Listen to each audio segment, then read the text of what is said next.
Sathya Sai Speaks, Volume 11, Chapter 29, Constant Divine Communion, Part 3 of 3. Satatam yoginaha, always a yogi. Be calm, unruffled, serene, unaffected by good fortune or bad, for you are a puppet making motions and contortions according to the pulls he gives to the strings. Be pleasant in speech and manner. Do not inflict injury or insult on others, nor be affected by any adverse act or remark of others. Be happy that everyone and everything is so ordained by God. It is His play, His sport. Also be eager to confer consolation and courage. Be anxious to be of help. Watch for the chance. Snatch each opportunity to expand yourself by sympathy, to enlarge the horizon of love by understanding and prayer. Don't keep another at arm's length saying, "My God is different from yours," or "My God is opposed to yours." It can never be so. Paramatma, the name for God, does not mean a stranger God, but the Supreme God. Who can vouchsafe for the correctness of the picture which you now worship as the picture of Rama or Krishna? The poet described and the painter delineated, but both relied on their imagination rather than actual, authentic vision. Who can set limits to the freedom of God? A shepherd boy heard a Brahmana discourse on God and described him as a dark blue being of human form riding a white eagle. He prayed for many days, continuously giving up food and drink, that God must come down where he was tending the fold and partake of his gruel.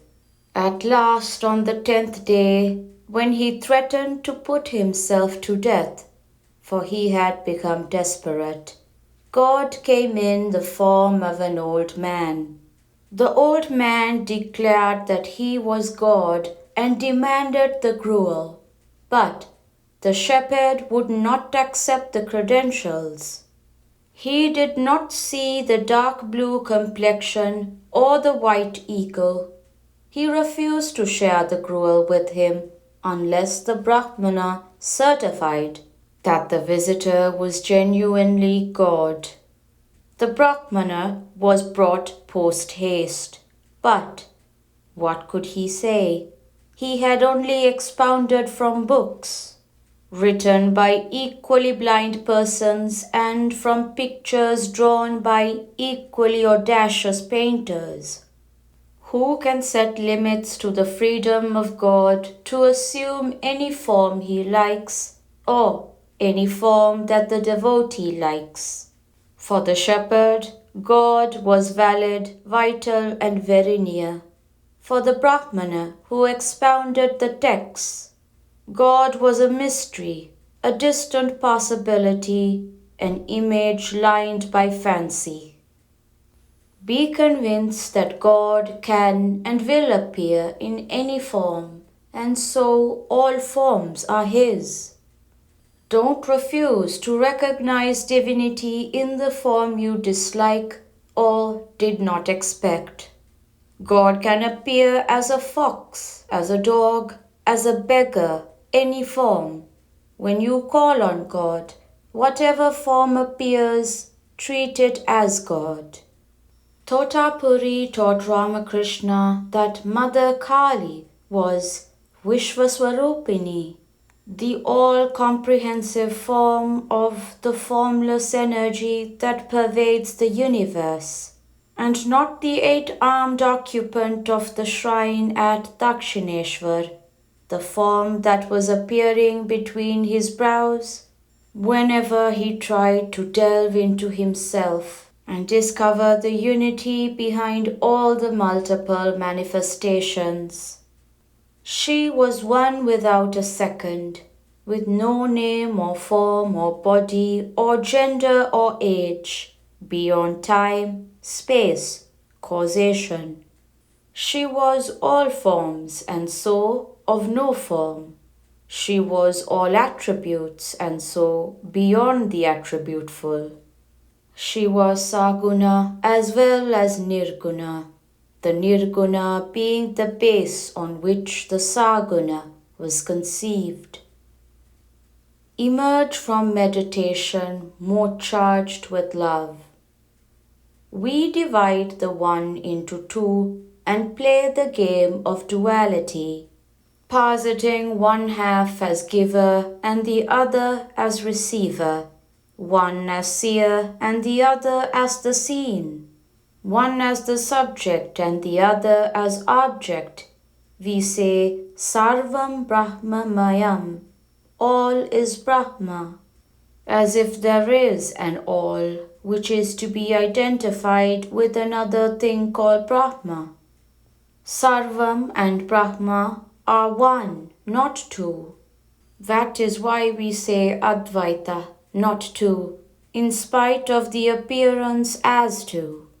In deep sleep, you are one with yourself, though at the time you have no Chit and no Ananda.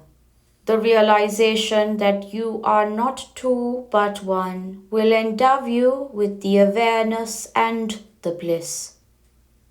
To earn that consciousness of not two, love alone is the path.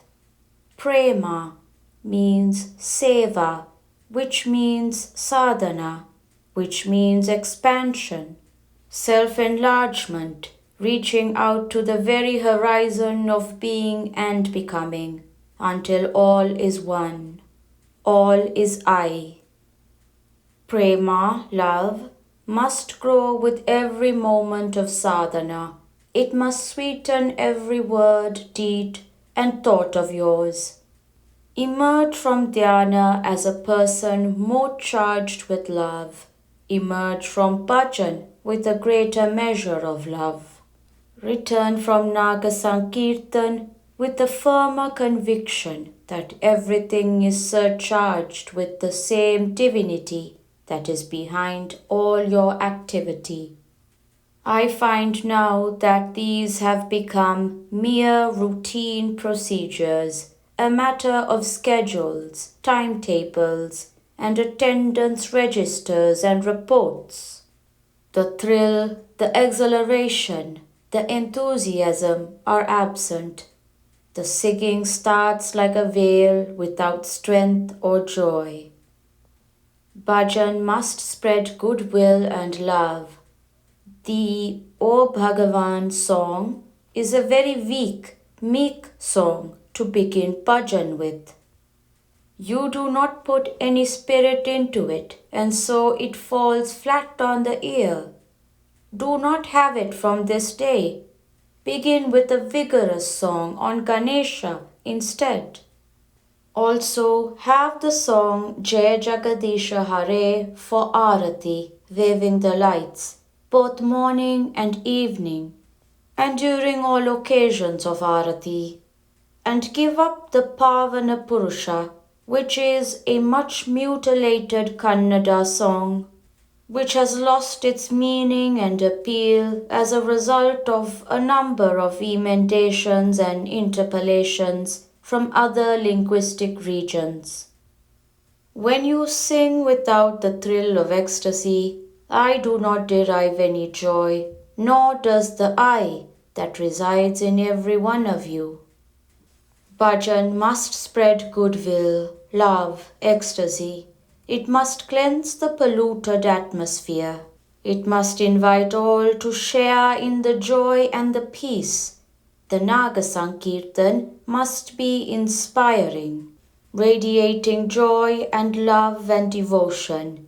The Ananda I derive from bhajan, I do not get from anything else.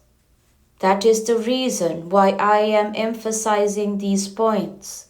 Be sincere. Feel in your hearts what you are singing by your voice. The motion will express itself through the raga and tala it chooses. You need not worry about the raga being appropriate or the tala being accurate. When Rama is prompting you to sing, the raga and the tala can never be wrong. Rama is the pen, Rama is the thought, the word, the style. Rama is the composition. How then can error creep in? Shravan is the first stage of spiritual progress. Fill every moment with energy, enthusiasm, and effort. The epics teach you how to succeed in this. The Mahabharata describes how when every other of the 100 Kauravas died, the eldest Duryodhana was challenged by Bhima to meet him in a duel. When at last he fell on the ground, Bhima struck his head with his foot in order to add insult to injury. Duryodhana's pride was hurt. A Kshatriya such as he could not pass that insult by. He retorted, even when he was dying, "Do not exult that you have done some big heroic act by trampling on my head. In a few seconds, dogs and vultures will be doing that act. It does not require a hero to plant his foot on a dying man. You dared not do this when I was capable of hitting back, you coward."